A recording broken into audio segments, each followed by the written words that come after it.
BNR Golden Diamonds. Stavana Shobha offers no GST, no making charges, 3 to 9% VA August 22 నుంచి September 13 వరకు విజయవాడ మరియు Bengaluru branches లో. అందరికీ నమస్కారం. నేను Swaroopa Potlapalli. Welcome to Suman TV.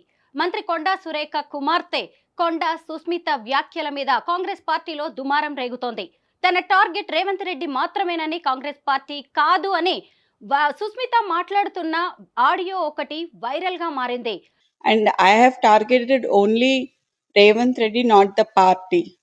So I have immense respect for Rahul Gandhi ji, Sonia Gandhi ji, Priyanka Gandhi ji, or Karge ji, or Meenakshi madam, everybody. But I have targeted Revanth Reddy because I have targeted Revanth Reddy's family, because who is he to announce the ticket actually? అంటే ముఖ్యమంత్రి అయితే కళ్ళు నెత్తికెక్కిన అని అడుగుతారా నేను నిన్ను? 20 మంది ఎమ్మెల్యేలు ఎమ్మెల్సీలు భేటీ అయి మరి ఆమె కామెంట్స్ ను ఖండించారు. పార్టీకి నష్టం చేస్తున్న వారి మీద చర్యలు తీసుకోవాలని అధిష్టానానికి విజ్ఞప్తి చేశారు. అయితే తన కుమార్తె చేసిన కామెంట్స్ అనేవి పూర్తిగా ఆమె వ్యక్తిగతమని, తనకు ఎలాంటి సంబంధం లేదని కొండా సురేఖ ప్రకటించారు. అసలు కాంగ్రెస్ పార్టీలో ఏం జరుగుతోంది, అధిష్టానం ఎలాంటి నిర్ణయం తీసుకోబోతోంది? ప్రస్తుతం నాతో పాటు కాంగ్రెస్ సీనియర్ లీడర్ ఇందిరా శోభన్ గారు జూమ్ లైన్ లో రెడీగా ఉన్నారు. ఆవిడతో మాట్లాడదాం. నమస్తే ఇందిరా గారు. కాంగ్రెస్ పార్టీలో ఇప్పుడు సుస్మిత కామెంట్స్ అనేవి హాట్ గా ఎక్కడ చూసినా చర్చనీయాంశంగా మారిపోయాయి. ఇవాళ చూస్తేనేమో కొంతమంది ఎమ్మెల్యేలు ఎమ్మెల్సీలు భేటీ అయ్యి ఆమె కామెంట్స్ ని ఖండించారు, ఆమె మీద యాక్షన్ తీసుకోవాలని కోరుతున్నారు. ఇంతకీ అధిష్టానం ఎలాంటి నిర్ణయం తీసుకోబోతోంది? So first of all Suman TV ప్రేక్షకులకు అందరికీ కూడా ఇవాళ వరలక్ష్మి వ్రతం సందర్భంగా అందరికీ శుభాకాంక్షలు తెలియజేస్తున్నాను. ముఖ్యంగా జరిగే అటువంటి నేపథ్యంలో కొండ సురేఖక్క పైన నిన్న మేము మాట్లాడిన తర్వాత తన కూతురు వాక్యలు పూర్తిగా మా వ్యక్తిగతము, నాకు సంబంధం లేదని చెప్తున్నారు. సో కొండ సురేఖక్క ఆమె యొక్క కూతురిని వెనకేసుకొస్తుందా, లేకపోతే ఈమె తెలిసి తెలియనట్టుగా బిహేవ్ చేస్తుందా నాకు అర్థం కాదు. ఎందుకనంటే behalf of the minister daughter కదా తను. సో ఆమె అడ్డు పెట్టుకొని ఈ అమ్మాయి మాట్లాడుతుంది. మరి మాట్లాడుతున్నటువంటి నేపథ్యంలో నాకు సంబంధం లేదు అక్కంటే, సరే ఓకే సంబంధం లేదు అనుకుందాం, ఆ అమ్మాయి వ్యక్తిగతం అనుకుందాం. అలాంటప్పుడు ఇప్పుడు ఎందుకు తనని మీరు ముఖ్యమంత్రి గారు అంటే ఎవరే క్యాబినెట్ మెంబర్, లెజిస్లేటివ్ మెంబర్ గా రేవంత్ అన్న క్యాబినెట్ లో మీరు ఉన్నారు. మరి ముఖ్యమంత్రి గారిని ఇష్టం ఉన్నట్టుగా సింగిల్ లైన్ లో సింగిల్ వర్డ్ లో ఆమె నోటికి ఏమొస్తే అది దురుసుగా మాట్లాడితే మరి దానిని మీరు ఖండించాలి కదా, మాట్లాడాలి కదా. ఇప్పుడు పార్టీని అంటే మీకు ఇష్టమే, ప్రభుత్వం అంటే మీకు ఇష్టమే. రేవంత్ అన్న క్యాబినెట్ లో మీరు పనిచేస్తారు, రేవంత్ అన్న పదవిస్తే తీసుకుంటారు. కానీ రేవంత్ అన్న మాత్రం నీ బిడ్డ దుమ్మెత్తి పోస్తే సైలెంట్ గా ఉంటారు. ఇది ఎక్కడి న్యాయము, ఇది ఎక్కడి పద్ధతి, ఇదేం కల్చరు? మనం అది ఎక్కడున్నాము? సో దేనికి ఒక పాబంది అనేది ఉండాలి. మీరు ఏదో ఒక లైన్ తీసుకుంటే ఆ లైన్ స్టాండ్ అవ్వండి. ఆ స్టాండ్ అయిన లైన్ లో మీ బిడ్డ వ్యక్తిగతం అయితే బిడ్డను తిట్టండి, 4 వీకండి పిలిచి, ఎందుకు ఇలా మాట్లాడుతున్నావు, నేనేమైనా చెప్పినా, నేనేమైనా అడిగినానా, మీ నాయన ఏమైనా అడిగాడ పదవి, ఎందుకు ఈ రకమైనటువంటి వాక్యాలు చేస్తున్నావు, ముఖ్యమంత్రి గారిని రోడ్డు మీద రచ్చరచ్చ చేస్తున్నావు, గతంలో ఆల్రెడీ ఒకసారి మాట్లాడితే నీ వల్ల నేను అవమానపడ్డా, క్షమాపణ కోరినా, మళ్ళీ ఇవాళ ఎందుకు కొత్త కథ అని మాట్లాడాల్సిన అవసరం ఆమెకు లేదా? చెప్పాల్సిన బాధ్యత తనకు లేదా? ఉంది కదా. ఆమెమో ఇవ్వాలనే మంత్రి అయిన వ్యక్తి కాదు కదా సురేఖక్క. ఆమంటే మాకు గౌరవం ఉన్నది, కానీ గౌరవం నిలబెట్టుకోవాలి కదా. క్యాడర్ ఎంతో కష్టపడి ఇంత ఈ స్థాయిలో ఉన్నటువంటి వాళ్ళకి ఏమొచ్చిందని ఆలోచిస్తలేరు. ఈ రోజు వరకు కూడా మీరు ఒక బీసీల కోసం కొట్లాడుతున్నారా, బీసీ పదవుల కోసం కొట్లాడుతున్నారా, పోనీ మహిళల హక్కుల కోసం కొట్లాడుతున్నారా? మీ ఇంటి హక్కు కోసము, మీ ఇంట్లో పదవుల కోసమే పాకులాడుతున్నారు, మీకోసమే కొట్లాడుతున్నారు. ఇది ఎక్కడ న్యాయము? నలుగురు గురించి ఆలోచించాల్సినటువంటి మీరు నలుగురు గురించి కాకుండా మీ ముగ్గురు గురించి ఆలోచించే పరిస్థితిలోకి వస్తే ఏం రాజకీయాలు అక్క ఇవి? ఎక్కడి నుంచి ఏడ నేర్చుకున్నాం ఈ కల్చర్ మనం? కాబట్టి ఇది సరి అయినది కాదంటాం. ఎవరు ఏమైనా పార్టీకి నష్టం చేసే విధంగా, ప్రభుత్వానికి నష్టం చేసే విధంగా ఎవరు మాట్లాడినా, ముఖ్యమంత్రి గారు రేవంత్ అన్న పుణ్యానే గవర్నమెంట్ వచ్చింది. ఆయన కొట్లాడిండు, నిలబడ్డాడు, పైసలు ఖర్చు పెట్టిండు, అన్ని రకాలుగా సాక్రిఫైస్ చేసిండు. ఇవాళ ఆయన ప్రభుత్వంలో ఉంటూ ఆయన పదవిస్తే మీరు అనుభవిస్తూ ఆయనది ఇష్టం ఉన్నట్టుగా తిడితే ఇది ఎక్కడి న్యాయము? ఎవరిచ్చారు మీకు హక్కు? అసలు ఆమెకి ఏం నైతిక హక్కు ఉన్నది? ఆమెకి ఏంటి ఆ పిల్లకు ఉన్నటువంటి క్యాలిబర్ ఏంటి చెప్పండి? పోనీ ప్రజల పోరాటాలతో లీడర్ అయిన అమ్మాయా, లేకపోతే ప్రజల మూమెంట్ లో ప్రజల కష్టాల్లో ఉన్నటువంటి అమ్మాయా? తనకి ఏం తెలుసు? కష్టం తెలుసా, ఇష్టం తెలుసా? ఆమెకి ఏమి తెలియదు కదా. గోల్డెన్ స్పూన్ లో పెట్టి గోల్డెన్ స్పూన్ లో పెరిగింది, పవర్ ఎంజాయ్ చేస్తుంది. ఆ ఎంజాయ్ చేసే పవర్ ని ఎంజాయ్ చేయకుండా పైగా మళ్ళీ ఇచ్చినటువంటి వాళ్ళని తిడుతున్నది. ఇదెక్కడిది అని అంటున్నా. అమ్మాయి అయితే ఏదైనా మాట్లాడొచ్చా? మిగతా ఇప్పుడు ఈ రాష్ట్రంలో మీరే కాదు కదా, అందరు మంత్రులు ఉన్నారు, ఇంకా 16 మంది మంత్రులు ఉన్నారు, వాళ్ళకు కూడా పిల్లలు ఉన్నారు. వాళ్ళ పిల్లలు ఎవరైనా ఇట్లా బయటకు ఎక్కి మాట్లాడుతుర్రా? రచ్చకెక్కుతున్నారా ప్రతి విషయానికి? ఏదున్నా 4 గోళ్ల మధ్య మాట్లాడుకోవాలి. బిడ్డ మీకు బంగారం అయి ఉండొచ్చు. నీ బంగారాన్ని 4 గోళ్ల పెట్టుకొని ముద్దాడండి ఎవరు వద్దనట్ల.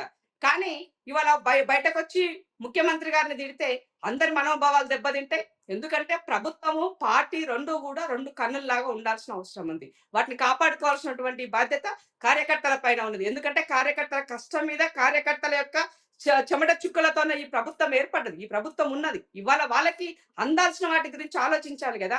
అవి వదిలేసి ఇష్టారాజ్యంగా మాట్లాడుతూ ఒకవైపు నుంచి మాకు రాహుల్ గాంధీ గారు అంటే ప్రేమ, పార్టీ అంటే ప్రేమ, ఖర్గే అంటే ప్రేమ, టార్గెట్ ప్రియాంక గారు అంటే రేవంత్ లవ్. రెడ్డి ఇవన్నీ మాత్రమే. ఏంటి?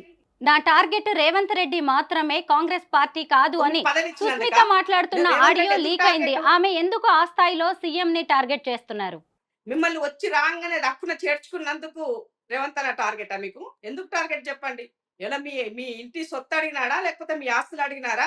లేదా మీ పదవులు అడిగినారా? ఏమడిగినారు? ఆయన కష్టపడి వచ్చిన పవర్‌ని మీకు షేర్ చేస్తున్నారు. ఎంజాయ్ చేయకుండా ఆయన ఉల్టాగా రివర్స్‌లా తిడుతూ, ఆయన కుటుంబ సభ్యులను ఇందులోకి ఇన్వాల్వ్ వాళ్ళని తిట్టడము. ఇదంతా సారు అవినీతి జరుగుతుందంటే మరి మీరు ఎట్లా సంపాదించిర్రుమా? ఏ నుంచి తీసుకొచ్చినారు? ఏం కష్టం చేసి వచ్చినాయి కోట్ల ఆస్తులు మీకు చెప్పండి నాకు. చెప్పండి ఏం కష్టం చేసి వచ్చినాయి మీకు? ఏం బిజినెస్‌లు చేసి వచ్చినాయి కోట్ల ఆస్తులు మీకు? ఇవి సరైన పద్ధతి కాదు. రేవంత్ రెడ్డి గారు ముఖ్యమంత్రిగా ఉన్నారు. తన కుటుంబ సభ్యులు ఆయన ఆయనకు రావాల్సిన పదవిలో వాళ్ళు కష్టపడ్డారు, ఉన్నారు. సో వాళ్ళని డైరెక్ట్ గా వచ్చి నా పదవులలో ఉన్నారా? మీలాగా ఏమైనా ఎమ్మెల్యే టికెట్లు అడుగుతున్నారా? పోనీ మీలాగా ఏమైనా మాకు ఎంపీలు కావాలని అడుగుతున్నారా? మంత్రి పదవులు కావాలని అడుగుతున్నారా? వాళ్ళు ఏమన్నా వాళ్ళ సంధాన వాళ్ళు వాళ్ళకు ఉన్నటువంటి వాళ్ళ క్షేత్రస్థాయిలో, వాళ్ళ నియోజకవర్గాలలో, వాళ్ళ గ్రామ స్థాయిలో వాళ్ళ యొక్క రాజకీయం వాళ్ళు చేసుకుంటున్నారు. డైరెక్ట్ వచ్చి అక్కడ ఇన్వాల్వ్ అయ్యి మీ దగ్గర ఏమైనా లాక్కుంటున్నారా? మిమ్మల్ని ఇబ్బంది పెడుతున్నారా వాళ్ళు? ఎందుకు వాళ్ళని బద్నాం చేస్తున్నారు?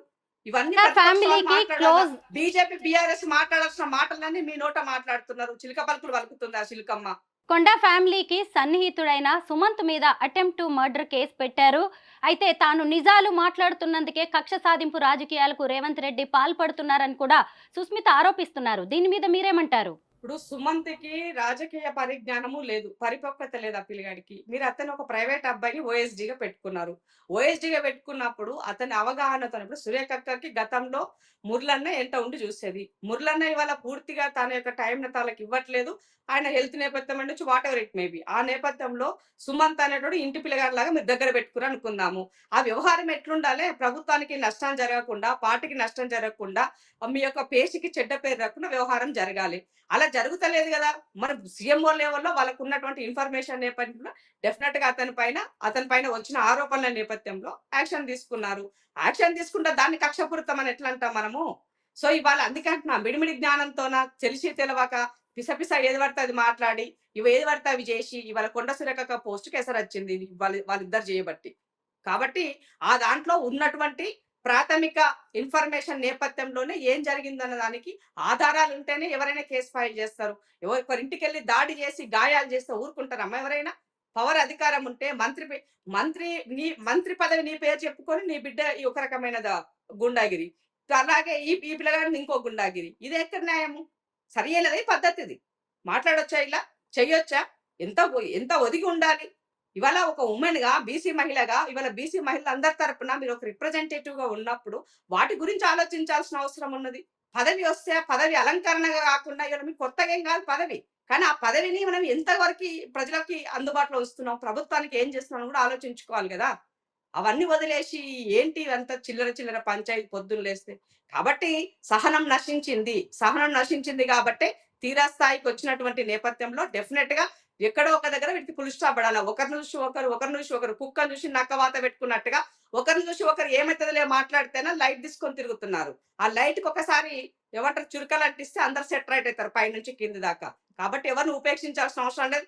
ప్రభుత్వానికి, పార్టీకి నష్టం జరిగేటువంటి అంశాల పట్ల ఎవరు మాట్లాడినా కూడా పార్టీ లైన్ కు లోబడి బిహేవ్ చేస్తే అందరు బాగుంటారు.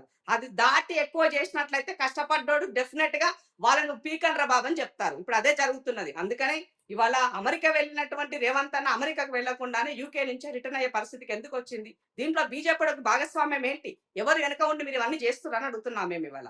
బీజేపీ అయినా బీఆర్ఎస్ అయినా గోతికా నక్కల లెక్క కాంగ్రెస్ పార్టీ ఎప్పుడు 4 ముక్కలు అవుతుంది, ఎప్పుడు పంచాయతీలు అవుతాయి, ఎప్పుడు ఇది పలారంలాగా ప్రభుత్వం వీగిపోతుంది, ఇట్లా వాళ్ళ యొక్క ఏమంటారు ఎదురు చూస్తున్నారు. దిప్పుడు గల్లం లెక్క ఎదురు చూసేటోళ్ళకు మీలాంటి చిల్లర రాజకీయాలకు మాట్లాడుకునే వాళ్ళ వల్ల ఇవాళ ఇబ్బంది పడే పరిస్థితి ఉన్నది. కాబట్టి ఇవాళ అందరికి ఎమ్మెల్యేలు ప్రెస్ మీట్ పెట్టి వరుస పెట్టి అందరికి ఇచ్చినారు. ఎవరెవరు ఎక్కువ చేసి మాట్లాడుతున్నారో మాట్లాడే వాళ్ళందరికీ కూడా డైరెక్ట్ కౌంటర్ చేశారు. మీరు ఉంటే చక్కగా ఉండండి, చక్కగా ఉండకపోతే మీకు నచ్చిన దాంట్లో మీరు పోవాలనుకుంటే పోండి అని చెప్తున్నారు. భయమేమన్నది దాంట్లో? బతిలాడి ఎక్కువ రోజులు ఎవరిని కూడా దానిని ఉగసబెట్టలేం కదా సీట్ల. కాబట్టి ఉన్నటువంటి దాంట్లో మీకు ఓపిక ఉండాల్సిన అవసరం ఉంది.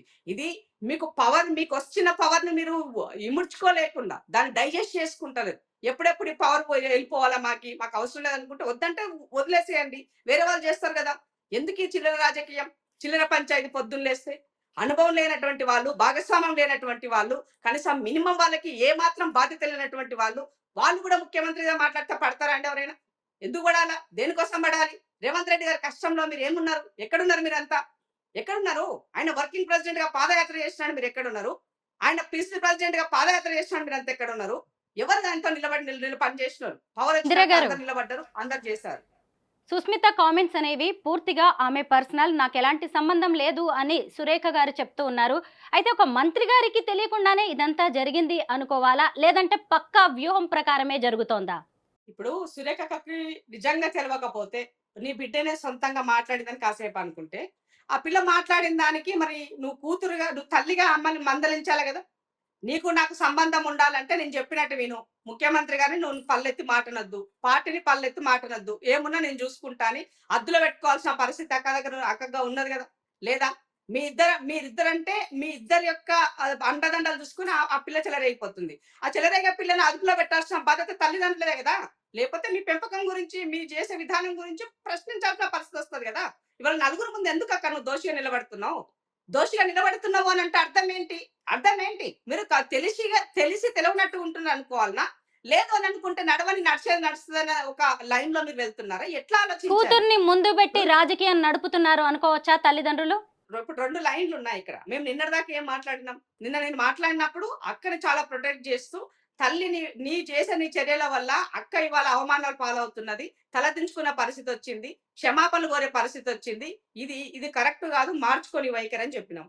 అక్క ఏమన్నది? నాకు అమ్మాయికి సంబంధం లేదు, ఆ అమ్మాయి వ్యాఖ్యలు వ్యక్తిగతం అని చెప్పింది. వ్యక్తిగతం అయితే తల్లిగా నువ్వేం చేయాలి అని అడుగుతున్నాను నేను. నెక్స్ట్, ఇప్పుడు ఆ క్యాబినెట్ లో ఉంటూ అది అనుభవిస్తూ అందులో ఉండి హోదాను తీసుకున్నటువంటి మీరు ఇమ్మీడియట్ గా బిడ్డకు బుద్ధి చెప్పాలనా లేదా అని అడుగుతున్నాను. చెప్పాలి కదా. నిజంగానే తెలియకుండా జరిగితే, నీకు సంబంధం లేకపోతే ఇమ్మీడియట్ గా మీరు అమ్మాయిని మందలించాలి కదా. అదే లేఖలో ఎట్లా రాసినారో ఇంకో లేఖ నీ బిడ్డ కూడా రాయొచ్చు కదా. మరి క్షమాపణ చెప్పు బహిరంగంగా, ఇది తప్పు అని నువ్వు ఎందుకు చెప్పట్లేవు అని అడుగుతున్నాం మేము. క్షమాపణ చెప్తే సరిపోతుందా? గతంలో కూడా కొండా కుటుంబం అనేక సార్లు పార్టీ వ్యతిరేక కార్యకలాపాలకు పాల్పడ్డారు. అప్పుడు కూడా ఎప్పటికప్పుడు సద్దుమణిగింది. ఇలాగే హాట్ టాపిక్ గా మారడం, తర్వాత అంతా సైలెంట్ అయిపోవడం అనేది మామూలుగా మారిపోయింది. ఈసారి కూడా సారీ చెప్తే సరిపోతుందా? ఇప్పుడు నేనేమంటున్నా అంటే, పశ్చాత్తాపాన్ని మించి ఏ క్షమాపణ అనేది ఉండదు. పశ్చాత్తాపమే అమ్మాయిలో కనబడతలేదు కాబట్టి మళ్ళీ పునరావృతం అవుతున్నాయి ఇష్యూస్ అనేవి. సో ఎప్పుడైతే జనరల్ గా పిల్లలకి ఏముండాలి? తల్లిదండ్రుల భయమన్నా ఉండాలి, సమాజం పట్ల ప్రేమన్నా ఉండాలి. ఈ 2 లేవు అమ్మాయికి. అటు సమాజం మీద ప్రేమ లేదు, ఇటు తల్లిదండ్రుల అంటే భయం లేదు. కాబట్టి విచ్చలవిడిగా ఈ అమ్మాయి ఈ రకమైనటువంటి మాటలు మాట్లాడుతుంది. మాట్లాడే మాటల్లో కూడా స్పష్టత లేదు ఆ అమ్మాయి. ఇవాళ ఎమ్మెల్యేలు మాట్లాడుతున్నారు, మీరు మాట్లాడేటువంటి మాటలను వాళ్ళు మాట్లాడుతున్నారు. ఆడపిల్లలుగా వినాలంటే మాకే బాధ అనిపిస్తుంది. మీకెందుకు అనిపిస్తలేదు? మా ఇద్దరికి ఎందుకు అనిపిస్తలేదు? తోటి ఆడపిల్లలుగా మీరు కూడా ఏమంటారు వాటిని, ఆ వర్డ్స్ వింటున్నప్పుడు మీకు ఏం అనిపిస్తలేదా? షేమ్ అనిపించట్లేదా? ఎందుకు ఇట్లా ఒకరితో అనిపించుకోవాల్సిన పరిస్థితి వచ్చిందని అనిపిస్తలేదా మీకు? ఏం రాజకీయాలు మా దిక్కుమాల రాజకీయాలు? పదవుల కోసము, అధికారం కోసము నోటికి ఏమొస్తే అది మాట్లాడిపించుకునేటువంటి పరిస్థితిలో మీరు దిగజారిపోయినారంటే అర్థమైందని అడుగుతున్నాం. ఎప్పుడో ఇదే కదా, కొత్త ఏం కాదు కదా.